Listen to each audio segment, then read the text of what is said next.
Again, thanks y'all at the LSU team for kind of troubleshooting this actively as we go. I will go ahead and just open this up so I can also still see the chat. Um, let's, sorry, just getting everything squared away. Um,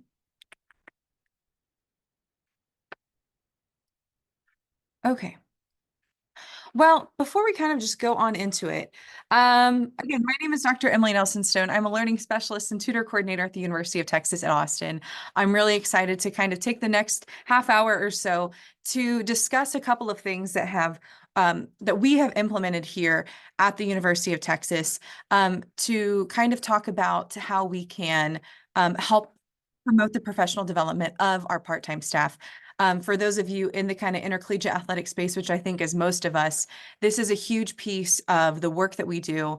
And also to part-time staff are a huge piece of helping kind of support our students in a way that is really an extension of what us full-time staff are capable and have the time and the means and the resources to do. And so there comes a point where you kind of want to step back and realize, what can we do to help them? What can we do to help kind of further their careers along? Because as much as, we have some tutors that are wonderful people and we would love to keep them around for as long as possible, most of them are oftentimes students, oftentimes graduate students.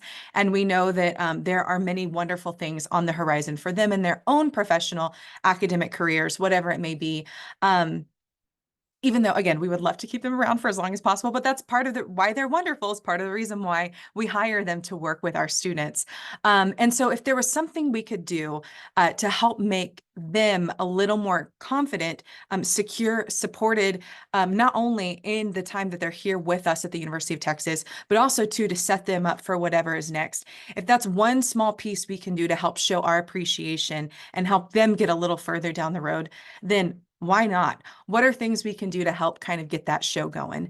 And of course, as we know, professional development is I think it may be a term that, like, for some people it's like, woohoo, and other people it's like, that was a waste of my day off or whatever it may be. I totally fully understand that. I think we've all probably had a range of professional development experiences. We'll hop right into that here in a second.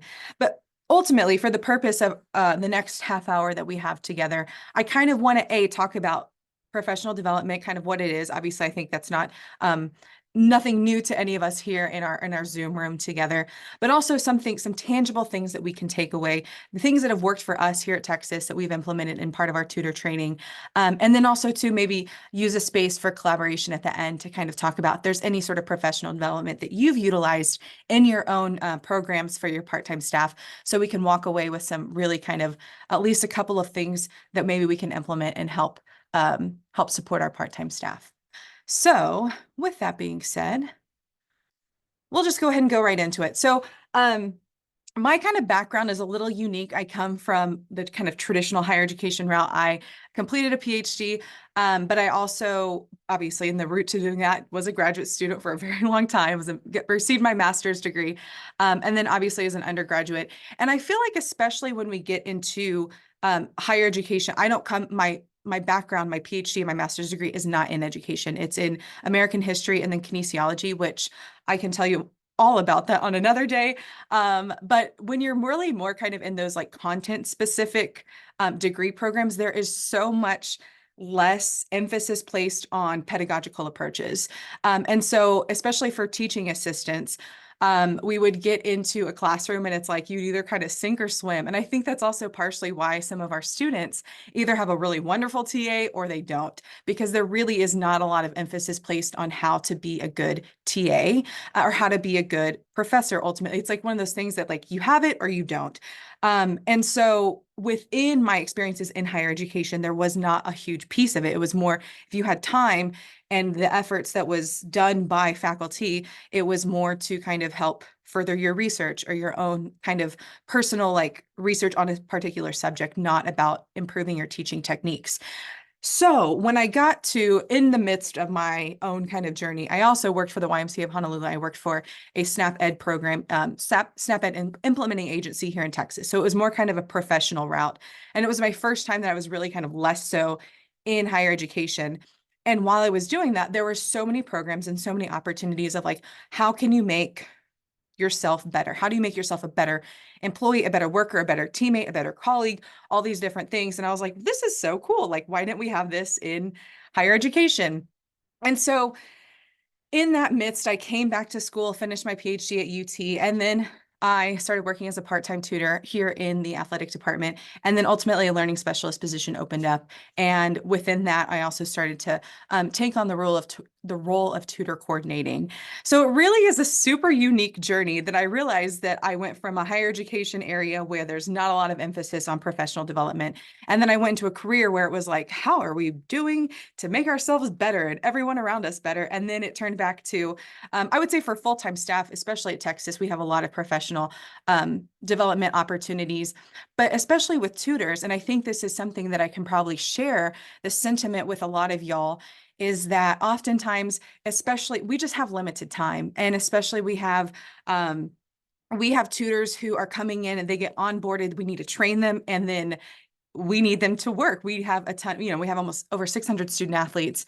We have about 80 part-time staff, which I know is a lot, but also too, with the demand, the ever kind of evolving door and the revolving door, we have students leaving each semester because they're graduating, or students get other jobs on campus, or they're whatever it may be, that we're always constantly in this state of we need to hire, we need to train, we need to onboard, we need to, and then it's like, okay, well, what are we doing to support the students who, or the part-time staff who aren't necessarily kind of coming in and out of that revolving door? What about those who have been here a little bit longer? But also too, what about those who are still coming in? And even if they're only with us for a year or a semester, what are we doing to kind of help support them? And again, like I mentioned, kind of get them a little further along in their journey. So thus is the basis for kind of why I wanted to sink my teeth into this topic a little bit more.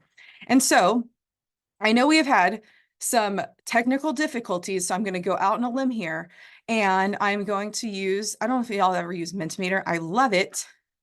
I'm going to present it. So hopefully, big fingers crossed, y'all, this works. Okay, so if you pull out your phone, go to menti.com, or if you want to open a new browser, menti.com, and enter a code, and it should take you to a little chat bubble.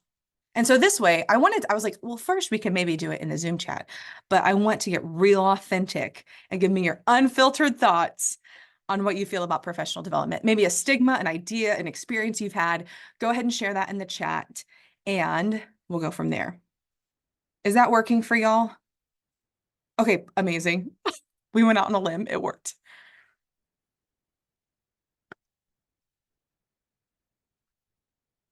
Okay. Oh, Brooke said, will you share the code? Here, the code should be at the top, but I can type it in right here. 67731. There we go. Okay. Thank y'all so much for getting the ball rolling. I love interactive pieces. So this is as participatory and collaborative as we make it. So again, I really appreciate y'all.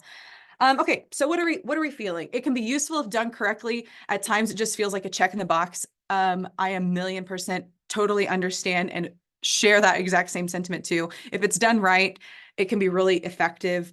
Sometimes it's not. Fully understand that. I said it gives me validation. It knows I'm not alone, either very useful or very underwhelming. Yeah. Not interactive enough. Okay. It is usually a waste of time. I've had little useful PD sessions. Totally. I think we can probably all have experienced maybe something that hasn't been the most useful hour of our time, especially when we are busy folks and we're like, wow, I could have really gotten ahead on emails, or I could have gotten ahead on something else instead of listening to someone tell me about communication when like they're not communicating themselves. We've all been there. Okay, hard to fit in sometimes when I'm absolutely no follow-up. That's, I think, an interesting one too. I think oftentimes we like kind of give out these big grandiose ideas, and then it's like, okay, do with it what you will. What are we actually doing to make the change? Let's see, sometimes too much lecture. Okay, hopefully y'all don't feel that from this one.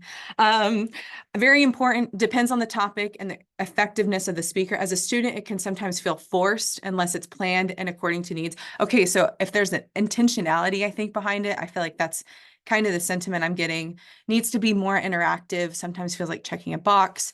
Can feel like it's a waste of time if there's nothing tangible to take away from it. sometimes helpful, sometimes not helpful, can be a little boring if you're not invested from the jump. Absolutely essential to invest in tutors. Their buy-in helps and improve your turnover rate. I love that you mentioned that too, because we'll talk about that here in a second. Of just in general professional development, if employees feel valued, there are a myriad of wonderful kind of latent effects that come because of that, of people feeling included, supported, welcomed, encouraged in their job. Absolutely. Tough to get buy-in due to perceived lack of relevancy. It is a responsibility we have to employees, especially undergraduates. Struggle with attendance due to schedules. Absolutely. I think that's one thing, especially when you have, depending on, even getting 5 students to work together with their schedules. We at Texas, we have around 80 part-time staff. So trying to get everyone, we always do like a first showing, and then we do a second showing, if you will, of our tutor trainings. And even with that, we do it at a different time, different day. And it's still, there's some tutors where it just doesn't fit in with their schedule. So that is absolutely, I think, a challenge. If I didn't read yours specifically, I really appreciate y'all filling this out. Also, too, I can export this data and hopefully we can send it along. So this is something that you can take with you as well. Okay, so let's go to the next question, if I can, hopefully. Here we go.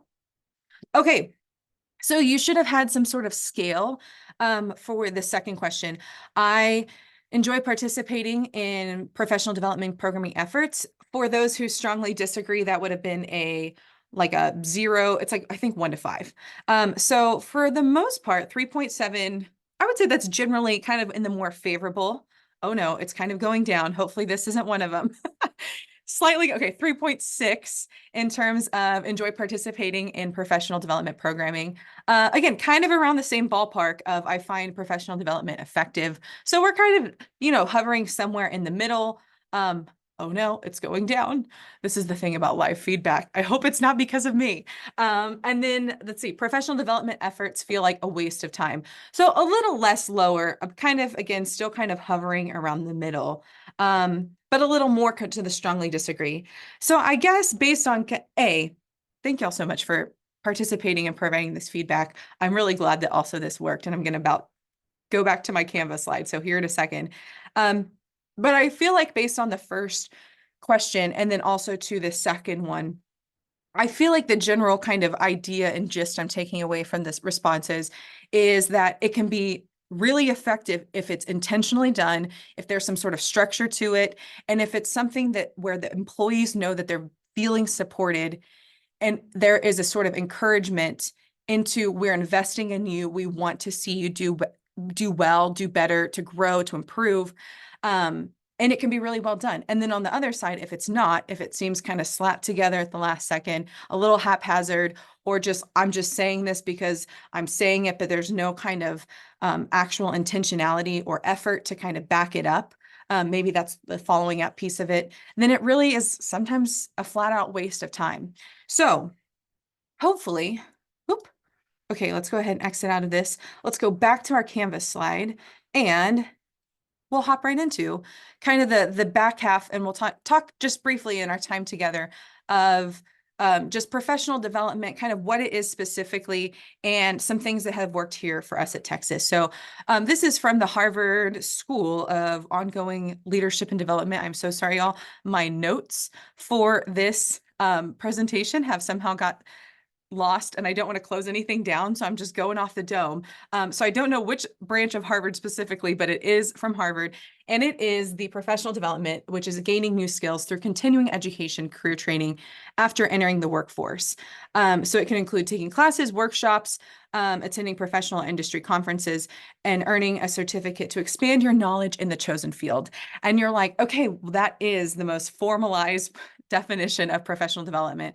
And that's kind of why I had this kind of corporate looking picture to associate with this, because when we think about professional development, we oftentimes think of this more kind of rigid, like a 6-week certification program, or it's like a day-long series of workshops or whatever it may be. And the reality is these, I think, again, are well-intended and can be really effective for the right audience. But we don't have that time in athletics. Even if it's well-intentioned, we don't have that time to maybe kind of prepare that sort of professional development, especially that type of training. And we also don't have that much time. If we have a new tutor or if we have tutors in general and they have time, we might as well be putting them in a tutoring session rather than having them sit through, I don't know, a 3-hour training on how to better communicate. So that was, again, kind of the pieces that I was kind of grappling with as well before kind of putting together this training that I did with our part-time staff. And so even though, again, this may not be the definition that's best applicable to all of us, there are, I think, a lot of good benefits. And I wanted to kind of focus on a handful of these prior to really kind of realizing what would be useful for our part-time staff demographic. Obviously, professional development is a great place to learn new skills. It's a wonderful area to boost that confidence and credibility. Again, there are so many pieces of research that show that if employees, regardless if they're part-time, but also full-time staff, if employees feel valued, if they feel as if there is an opportunity for growth, and that growth may not necessarily always be like a title change, a pay change, even though all of that is wonderful. But if there's growth for you to improve as an employee, and by as an employee, I mean to become just a better communicator, a better listener, a better a teammate, a better colleague, a better person who is can work with different types of students, whatever it may, any of those kind of soft skills that we have, if we can feel like we are supported in that growth, that also makes a huge difference. And I think professional development does have an element where it does kind of speak to those skills as well. Again, developing leadership skills. We're talking about the hard skills, the soft skills. The hard skills, especially for part-time staff, is, I think, tangible things that they can implement into a tutor session, but also to the soft skills of, especially for our team mentors, which I'll talk about here in a second. We have some graduate students who are team mentors, and it's the first time that when you're a team mentor, you oversee a handful of students in study hall. It's not a one-on-one session. And we have some new hires that we get, and they're wonderful. And they're a wonderful student. They may be a wonderful strategy tutor, but then you get them in a setting where they're working with 4 to 5 students at a time. And they're like, I don't know what to do. Like, I wasn't prepared for this. Like, I don't know. Are you sure I'm the person to be the team mentor for softball? It's in the evenings. I'm like, you are totally the person. But this may be the first time that they are in a position where they're overseeing kind of a group of people. Again, these are those kind of leadership skills that if we can kind of help bring those out of our part-time staff, it can be extremely beneficial. And then also to building their network. I think tutor trainings are a really wonderful opportunity for tutors to meet each other. I think it's really kind of the only designated time where we get all of our tutors together. And it can be a place where it's a place of collaboration. It can be a place where, well, this worked for me. What has worked for you? Oftentimes our tutors come only to our study hall center if they have a scheduled tutoring program. And maybe, the way that we do it is that they sit out on the couches in the front, and then when the student, it's like time for their appointment, the student then comes out and gets them. So there may be, some like chitty chatting going on up there. But other than that, that's quite informal. And it's only for a couple minutes of their time here. So having a more kind of formalized space, even if it's just in a tutor training, is a really wonderful piece that can help them collaborate and also kind of build their network of colleagues and also kind of collaborate those skills together. So with that, I think I've kind of talked about this all together, but again, we hire our part-time staff to invest in our students and to set them up for success in their academic and future careers. And ultimately, we should be doing the same thing for our part-time staff. So what does that look like? So here at Texas, I'll give you kind of a little bit of background as to kind of how we kind of operate and how we kind of fit this into this sort of structure. So again, we have content tutors, and this may be quite similar to, or something very similar to what a lot of y'all operate with as well. We have kind of 3 types of tutors: content tutors, strategy tutors, and team mentors. So content tutors can be undergraduate and graduate students. They work specifically with students based on a specific knowledge, based on a certain course or a subject. Oftentimes, we don't have to get too much into the nitty-gritty of how we kind of vet that out, but oftentimes they have to have like an A- or higher in a certain class to be eligible to tutor that class. Whereas for strategy tutors, they work with students to help them strengthen their overall study and schooling habits. So to be a strategy tutor, you must either be a graduate, have a bachelor's degree, whatever that may look like. And then also too, you can be a graduate student. Also too, we have professionals. Oftentimes we have a lot of retired teachers, which are a really wonderful demographic of people to work with and are such a wealth of knowledge in this entire process, which we'll kind of touch on here in a bit. And then also too, we have team mentors. So those are students, just kind of what I mentioned before. They work with groups of students during team study hall. They can assist with a variety of needs and ensure group management. So it looks a little bit different than kind of sitting down one-on-one working with a student for an hour. It is a bit more kind of like crowd control in a way. Not saying that like our students are rambunctious and they need to be like tamed, but like, but this idea of you're assessing the needs of everyone. Everyone's at a different spot, and kind of what does that look like, and how do you still ensure that they're on track, getting everything that they need to get done in the time that they have at study hall, and also still finding ways to kind of encourage and support them. So these are the three kind of the buckets of tutors, I guess, if you will. Content tutors can be strategy tutors and also team mentors, or sorry, I said that backwards. So team mentors can be strategy tutors and content tutors. Strategy tutors can also be team mentors and content tutors, but especially if you're an undergraduate student, you can only be a content tutor. So that really does kind of show that when we're walking up to this conversation about professional development with part-time staff, you have people who are at various different places in their own academic and ultimately their own professional journey. So again, that's something that I also wanted to be mindful of, that it's like, it's not some sort of programming or intentional effort that is just targeted at undergraduate students. It's something that also that our graduate students and our professionals can also kind of benefit from. So what does that actually look like? So during one of our routine tutor trainings, we have about 3 a semester, in addition to kind of one big kind of team meeting, I guess, if you will, at the beginning of each semester. So we have one big kind of session where we kind of get everyone back together after we've been off for either the summer or the holiday break. And then throughout the semester, we have 3 tutor trainings that are for all of our content strategy and team mentors. And so in this one particular training, we decided to kind of break them up into 4 different groups. And these are the 4 groups that we did. However, I'm not saying like this is the only solution. I think you could probably break them up into more groups that are more kind of business and like career specific, but whatever may work, for y'all. But this is something that we did. So we did education, sport management, and by sport management, that's just kind of either that's professional or intercollegiate athletics, any sort of career in sport, business, like tech, maybe if that was something you're interested in, and then kind of government and nonprofit. So these are the 4 kind of sectors that we broke the students into, or our part-time staff. Sorry, I keep saying students. So we broke our part-time staff, and then they kind of within our tutor training huddled up into groups. And so from there, in these 4 specific sectors, if you will, we just kind of let them have a little bit of conversation of what was something that they have either gotten out of this job, out of this role, and what's something that attracted them to this role for the intentionality of their projected career.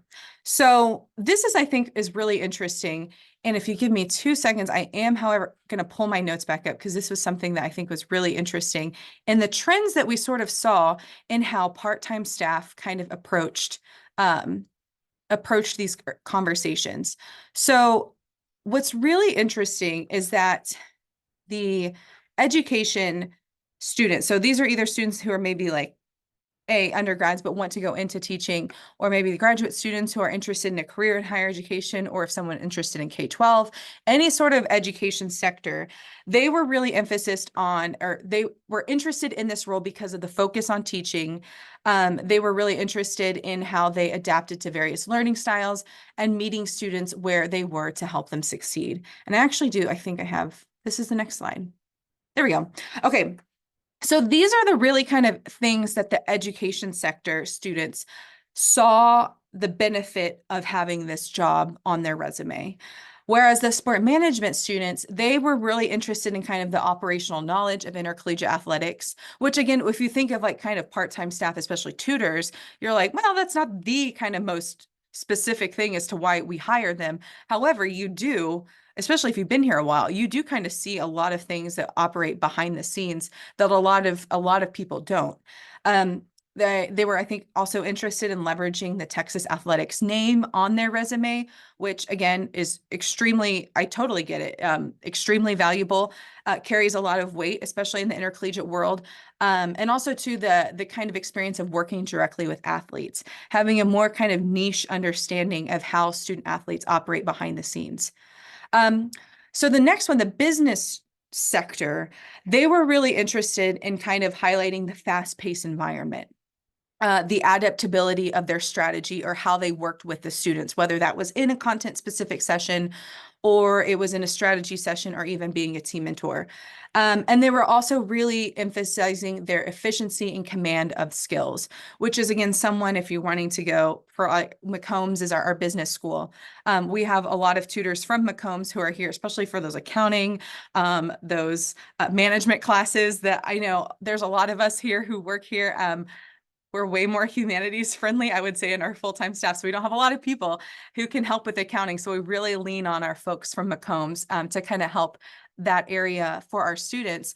But I think it's interesting that they really kind of emphasize like the fast pace, like all these different things that are really beneficial if they want to go worked at Ernst & Young or PwC or whatever it may be to be an accountant, which I think is really interesting. And then also to the government and kind of nonprofit sector. So this is where they emphasize their work at a public institution or a state agency. They really emphasize the kind of serving students piece of helping give part of a skill that they have for the betterment of others and for the betterment of their community. And I think that's really interesting. And they also, too, especially for those who are interested in government, those kind of pre-law students, they also kind of dabbled into the pool of business, of the kind of fast-paced adaptability, ability to kind of streamline something that you're trying to relay to a certain audience, things like that.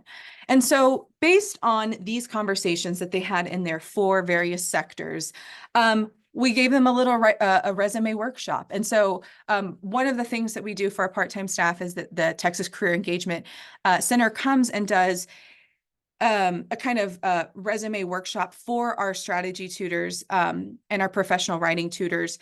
And so what they did, and they had a ton of great handouts, and on those handouts it has, you know, the whole list. I'm sure that you and your institutions have a kind of various like kind of version of this document too, of a whole list of action verbs, a whole list of like kind of how to build out the perfect bullet point on a resume. And so we kind of turned that around and gave this sort of workshop that, you know, some of our students or our part-time staff had sat in on and made that applicable for them. And so what turned into kind of this conversation then became a resume workshop section of helping them kind of put together the best sort of bullet points that are applicable to them in their own academic or professional career. And so something we use Retain, formerly Teamworks, but it's now, I guess, back to Teamwork Academics. And so something that like, especially our education students were interested in was kind of course, because there's oftentimes when you write resume bullet points, some sort of quantifiable number is always important. So for our students who are interested in education, we can run the numbers of how many tutoring sessions that student has had or that part-time staff member has had. And so they were really interested in kind of like assisted 72 students in English literature or something like that. So we can kind of also help pull that information so they can also help build out their resume too.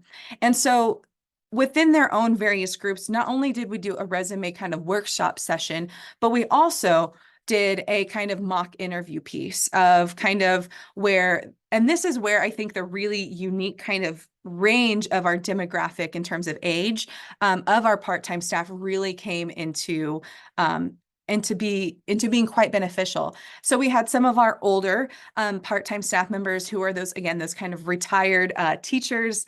They would be the ones to kind of sit down and ask the younger students or I'm so sorry, I keep telling students, the younger part-time staff, most of them are students, the younger part-time staff as, Oh, wow. Tell me about your time being a tutor in the athletic department at the University of Texas.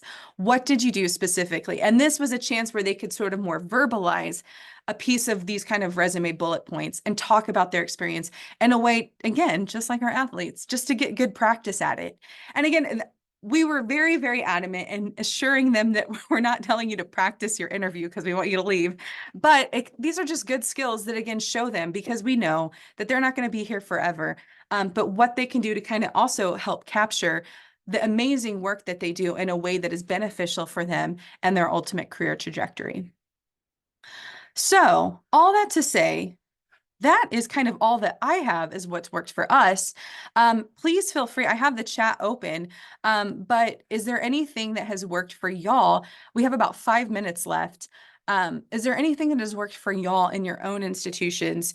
Again, feel free to drop it in the chat if you want to go ahead and open up your mic. I would love to kind of hear what y'all have, and then we'll wrap up. I have the QR code on the last slide. But yeah, I kind of want to open up the floor if there's anything that has worked for y'all.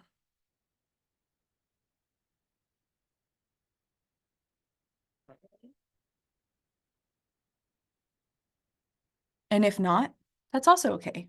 Hopefully there's one thing, that you can take away. I always tell that with my students. You don't have to take away everything from an entire presentation, entire lecture, but if there's one thing that you can think about, hopefully there is one thing from this presentation that maybe it's a kind of refound appreciation or a kind of a revisitation, if you will, to kind of realizing the amazing work that part-time staff do. I know I'm not alone, especially for our full-time staff members here at UT. We could not do what we do at the level at which we do if we did not have the amazing support of our part-time staff. And again, we can't give them we would love to pay them $1 million per hour. However, we cannot. But if we can show them that we do appreciate them in some small way, even if it's in just one tutor training, then it's something that I think is beneficial and does show our appreciation. Okay, I see the chat here. Sandra, thanks so much. It says we've had a successful PD for all part-time workers provided by an ADHD expert. That's awesome. Feel free to discuss more about that. If not, thank you for sharing that. I unmuted myself. We've had good ones and we've had bad ones, and I'm sure all of you have experienced both. But this was a particularly good one because this is something that both the peer tutors or the undergraduates who are tutors who are a little bit less experienced, as well as our strategists who are very similar demographically to your what you're calling strategy tutors. Mm-hmm. We put them all together in one room, and we had an expert come in on ADHD, and there wasn't anyone who could leave without at least one really good takeaway, because this is so prevalent amongst the population with which we're working. So what Absolutely. we reached across campus, and we were able to get someone from the special education department to come and present. So that might be an idea for others, is to use the sources that you have there on campus, the resources that you have. They're always happy to share their knowledge and present across campus. Absolutely. Thanks so much also to Sandra for bringing that up too. Our assistant director for learning services, Haley Williams, she does a really great job. This past semester, we've done little field trips for learning services, and we went to the writing center. We went to the Sanger Learning Center, which is like the tutoring for like the general student population. And we also went downstairs to our behavioral health folks for those who provide mental health services and just a variety of resources for our student athletes. And that was a really great way to kind of visually see that we are surrounded by so many wonderful resources just on our own campus. So not everything has to be done in-house, and kind of feeding off those expertise of everyone else is really beneficial too. So thanks for bringing that up, Sandra. I appreciate it. Let's see. Suzanne says we have a learning center at our university. We've had a director in that department present academic support trainings, very beneficial. Also had someone from our athletics mental health department. That's awesome. Present to mentors. Christina said, I manage writing and communication support for LSU's Writing Center. We hold weekly professional development, that's awesome. Professional development meetings for all communication coaches and invite faculty as guest speakers to talk about assignments for their classes and communication in the field. I think that's so cool. And I think this is the power of healthy and effective professional development, is that collaborative piece of it and leaning upon each other's strengths to kind of help betterment for the whole of our academic community, of our student services, of our athletes, and all of the above. So thank you all so much for dropping that in the chat. And again, Sandra, thanks so much for hopping on the mic to share those experiences as well. We are at actually, oh, I think that was everything. Oh, let's chat. We did chat. Amazing. Okay, so we are at the end of our time together. It is 11:46. Again, thank y'all so much for hanging in there, especially amidst the technical difficulties at the beginning. Farron, thanks so much for working diligently to make sure those were resolved. I really appreciated spending this time with y'all. And hopefully we can connect at some point if y'all have any more questions. Thank y'all so much. And it wouldn't be remiss. Welcome. Thanks, y'all. Thank you so much, Emily. I'm sure everyone in the Zoom and on the behalf of LSU also, we just want to thank you so much for taking your time to come present today. I myself, as a part-time staff here in athletics, and I came into this industry as a business student, and I know you covered that. So I certainly got something very advantageous and useful out of your presentation. So thank you very much. Thank y'all. I appreciate it. So yeah, if everyone could just go ahead and scan that QR code and evaluate the session. I'm sure ourselves and Emily would definitely appreciate your feedback. And thank you all for coming.